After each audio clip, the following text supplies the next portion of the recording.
Chocolate.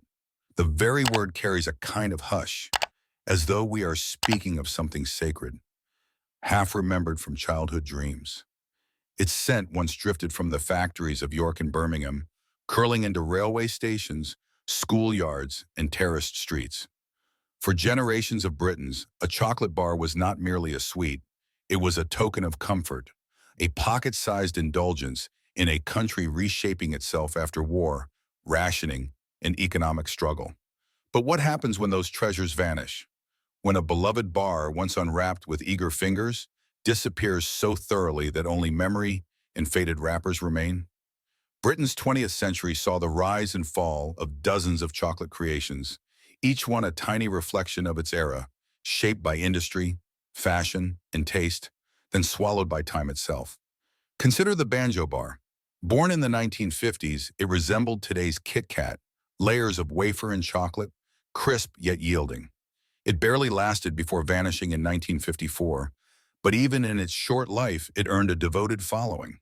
Briefly resurrected in the 1970s under the Cadbury Milk Tray bar name, it spoke to a desire for variety and abundance in an age still haunted by ration books. Inside this single bar, 14 flavors hid like jewels: pineapple dessert, coconut ice, marzipan, lime cordial, orange cream. Families shared it piece by piece, negotiating favorites, laughing at surprises. When it slipped away at the end of that decade, it was as though a miniature carnival had packed up and left town. Or think of Fry's Five Boys, a bar whose wrapper told a story as vividly as its chocolate.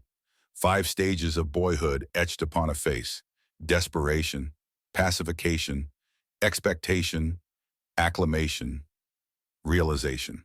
Launched in 1902, it was one of the first milk chocolate bars in Britain, surviving wars and depressions, always a simple slab of comfort. By 1976, after more than 70 years, it too was gone. Was it taste that changed, or patience? Perhaps we became less willing to linger with a plain square of chocolate, demanding instead layers of caramel, biscuit, nougat, surprise. Britain's confectionery industry was, in truth, a mirror of its shifting society. In the post-war years, chocolate was no longer a rare ration luxury but a mass-produced joy. Companies like Cadbury, Fry's, Rowntree, and Mars fought for attention, their machines clattering day and night.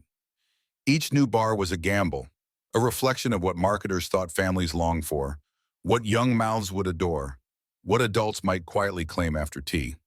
Some endured, many did not. Yet for those who tasted them, these vanished bars live on as fragments of personal history. When the Fry's 5 Center arrived, segments of dark chocolate filled with bright fondants of orange, raspberry, pineapple, lime, and strawberry. It was more than sugar. It was surprise embodied, the thrill of not knowing what flavor lay behind the snap of the next square. That unpredictability became part of its charm, a ritual of discovery in an otherwise predictable world. When it disappeared in the late 1980s, petitions and pleas followed. People were not just missing a sweet, they were mourning a ritual, a spark of childhood serendipity that modern packaging, with its uniform promises, rarely delivers. And so, as we begin this journey through Britain's lost chocolates, we do more than recall wrappers and recipes. We open windows into factories where workers once poured vats of molten cocoa, into high streets where corner shops displayed neat rows of bars like treasures, into living rooms where children shared bites under the watchful eye of ration-conscious parents. Each bar was more than confection. It was a memory pressed in sugar, culture wrapped in foil. The question lingers like the last taste on the tongue. How could something so meaningful disappear so completely? If the vanished chocolates were fleeting sparks, then the people who made, sold, and savored them were the lifeblood that kept their memory glowing. Every bar had its champions: confectioners in white aprons bent over copper pans, factory girls stacking cooling slabs in rhythmic rows, shopkeepers sliding shiny wrappers across worn wooden counters. And of course, children, always children, wide-eyed, pockets jangling with pennies, holding the power to decide which creation would soar and which would wither. Take the Cadbury Tiffin bar introduced in the 1930s. It was not simply a chocolate bar, It was a clever translation of an Irish tea time tray baked into portable form. Dairy milk chocolate cradled raisins and biscuit pieces, turning the familiar into something new. It became, for many, the taste of a train journey or a Saturday outing.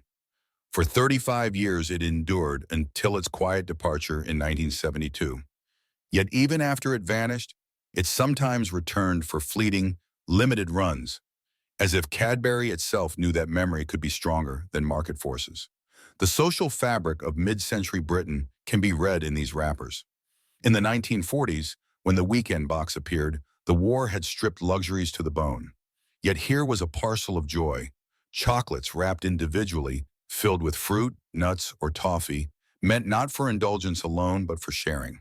Families gathered on Sunday afternoons, pulling one sweet each from the box. The milk tray, marketed as refined and romantic, spoke to lovers. But the weekend box, that was family. Its decline in the late 1980s was more than the fall of a brand.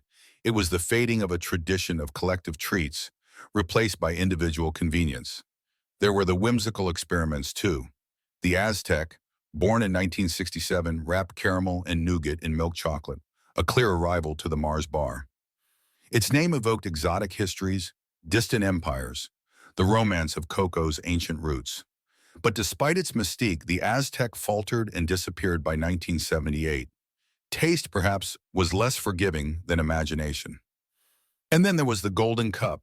Its gleaming foil, rich with promise, concealed dark caramel that oozed luxuriously against sweet milk chocolate. To unwrap it was to hold sunlight in your palm. Yet by the 1980s, new caramel bars stormed the shelves, brighter and louder in their advertising, and the golden cup dimmed. What remains now are memories of sticky fingers and golden wrappers, relics of playground trades and after-school delights. Each vanished sweet reveals something about its moment in time. In the 1960s, when Mars introduced treats, small chocolate drops, predecessors of minstrels and M&Ms, the company was chasing the emerging culture of convenience. Small, portable, shareable, chocolates not for rituals, but for the speed of modern life. Yet treats themselves did not endure, bowing out in 1981, their very concept absorbed into successors more aggressively branded. And so the vanished bars become more than curiosities. They are emblems of shifting Britain, a nation moving from scarcity to abundance, from community rituals to individualized consumption. They tell of factories buzzing with innovation, of marketing slogans that etch themselves into childhoods, of quiet moments when a child clutched a bar as though it were treasure. But perhaps most telling is how each loss was felt. These were not anonymous products vanishing into oblivion. They were companions, each disappearance leaving a faint ache, a reminder that progress often demands sacrifice. And it forces us to wonder, when did chocolate cease to be a story and become just another product? Every story has its climax, and for Britain's chocolate, the 1970s and 1980s were an age of experiment, ambition, and sudden disappearance. It was as though confectionery houses, emboldened by decades of steady sales, suddenly flung open the doors of invention, offering Britain a cascade of novelties, each promising joy, each vulnerable to the harsh tides of competition. The Fry's Five Center embodied this spirit. Each segmented square of dark chocolate concealed a hidden fondant: orange, lime, raspberry, strawberry, pineapple. Opening the bar was like opening a box of secrets. For some, it was frustration, biting into a square only to meet the wrong flavor. For others, it was magic, an edible lottery of tastes. Launched in the early 20th century, the bar lived a long, proud life. But by the late 1980s, the magic was declared obsolete. Yet petitions still circulate today, pleading for its return. It was never just about chocolate. It was about suspense, play, and the thrill of surprise in a predictable world. Other creations carried an almost mythic air.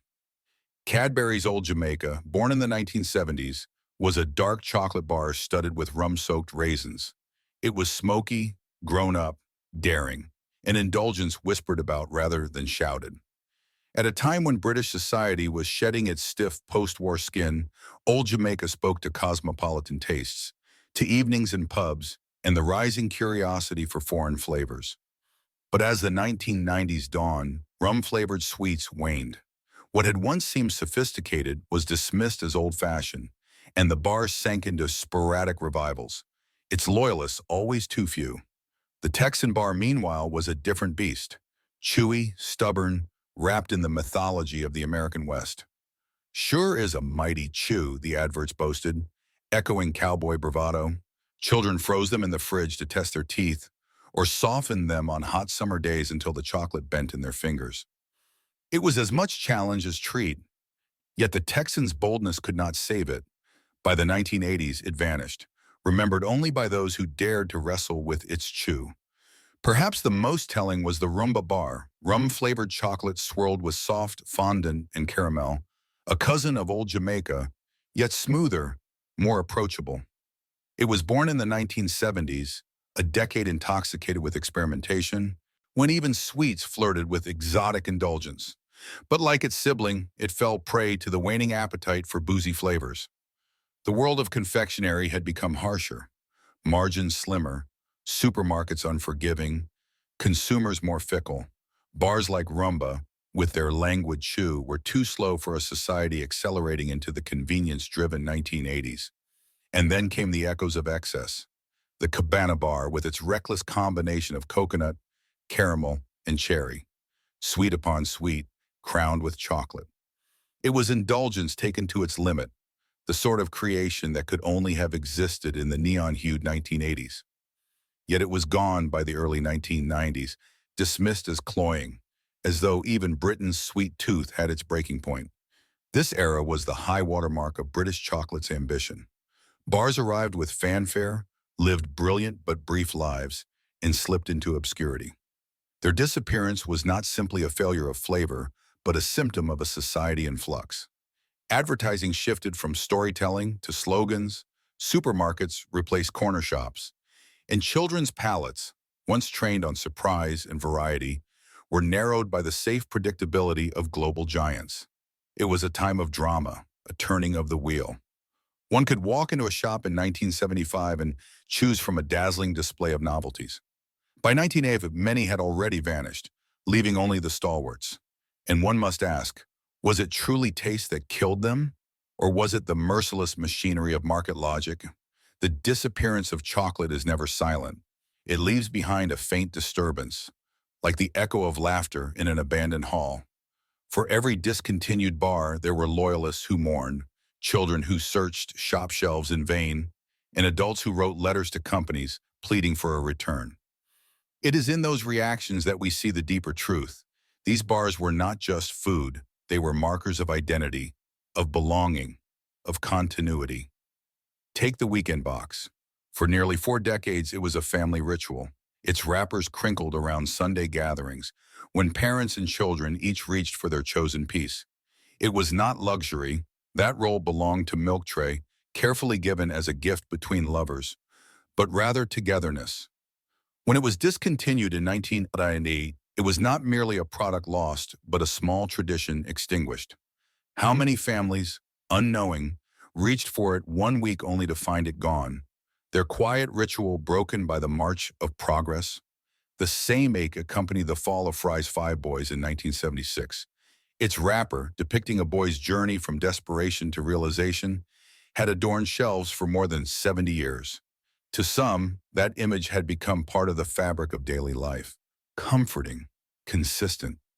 Its absence was felt not in hunger, but in the sudden awareness that something familiar, something woven into the rhythm of childhood, had been erased. Even bars less iconic left their mark.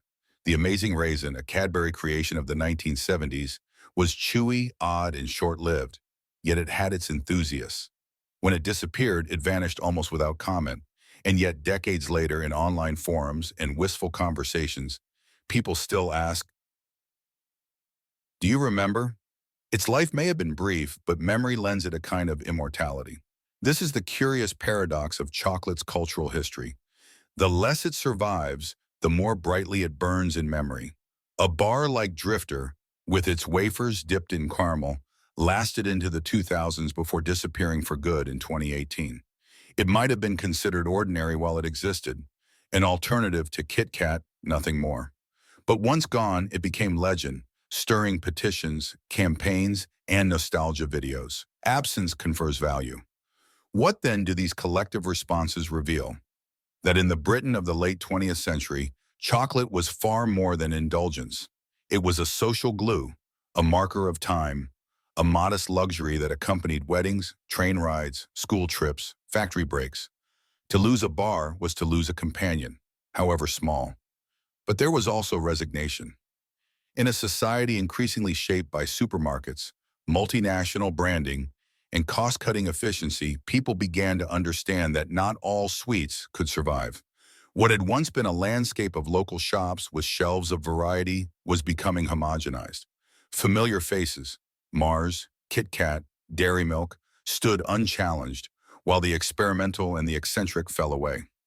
And yet, whenever a discontinued bar makes a fleeting comeback, be it Texan in 2005 or Old Jamaica in the 1990s, it is greeted like the return of a prodigal friend.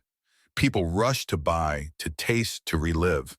Often the flavor is not quite as they remembered. Sometimes it is sweeter or smaller or less indulgent than memory promised.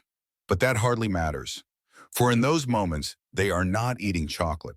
They are eating memory itself. So the question remains, what does it say about us as a people that we hold such fierce devotion to foods long gone? Perhaps it is not the chocolate we miss at all, but the times it represents. The faces, the laughter, the slower rhythms of a Britain that has since been swallowed by change. What survives of a chocolate bar once it is gone? The wrappers fade, the factories retool their machines, and yet, curiously, the memory grows stronger. Each vanished bar leaves behind a lesson, a fragment of heritage, and a question about what Britain values and what it forgets. Take Fry's Five Center. Its enduring petitions and campaigns for revival are not only about taste, they remind us that people crave surprise, a quality rare in today's uniform sweets. When every bar promises exactly the same filling, the thrill of discovery is gone. The Five Center, with its kaleidoscope of fondants, gave us permission to take a chance, to risk disappointment for the joy of delight. Perhaps that is why its ghost still haunts the national imagination. It represents unpredictability in an age of predictability. The Cadbury Milk Tray Bar offers another lesson. Where once a single bar carried 14 flavors, now we are offered streamlined, predictable products. Its disappearance in the late 1970s was not only the end of a sweet, but of a certain generosity of spirit. A willingness to offer abundance in one bar to make chocolate a feast rather than a formula. What we gained in efficiency did we lose in wonder. Some bars endure in fragments, reincarnated in other forms. The Tiffin bar reappears occasionally, a reminder that nostalgia can be powerful enough to resurrect the past, if only temporarily. The Texan returned briefly in 2005, stirring laughter and aching teeth. Whisper Mint, adored in the 1990s, has never come back, but its cousins still sit on shelves echoing its airy texture. Chocolate, it seems, does not die. It transforms, repackaged, renamed, folded into new generations. But in doing so, it loses something, the stories attached to a name, the rituals tied to a wrapper. And there are deeper cultural echoes still. The Golden Cup, with its molten caramel, spoke to the indulgence of the 1960s. Old Jamaica reflected Britain's fascination with the exotic and the boozy in the 1970s. The Cabana Bar mirrored the sugar-saturated bravado of the 1980s. Each was not just a sweet, but a mirror, reflecting the mood of its decade. In losing them, we lose more than chocolate. We lose small cultural signposts that remind us who we were.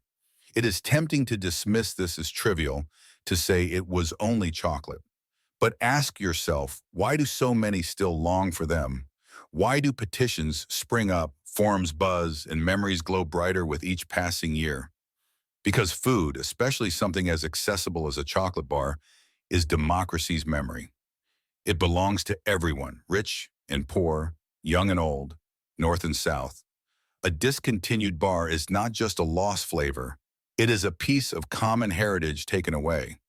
The lesson, perhaps, is that these vanished chocolates remind us of a gentler Britain, one less dominated by global brands and uniform tastes.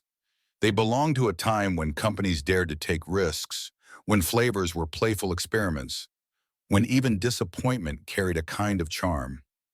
That world is gone, but its echoes linger in the petitions, the nostalgia, the wistful sighs of those who remember. So as we unwrap today's sleek, uniform bars, we might ask, what have we gained in convenience and what have we surrendered in soul? And so we arrive at the end of our journey through Britain's vanished chocolates. From the banjo bar of the 1950s to the fuse of the 1990s, we have walked through decades of invention, delight, and disappearance. Together, they form a strange kind of map, a confectioner's chronicle of the 20th century. Each bar a landmark in the lives of those who unwrapped them, tasted them, and mourned their passing. The story of chocolate is, in many ways, the story of Britain itself.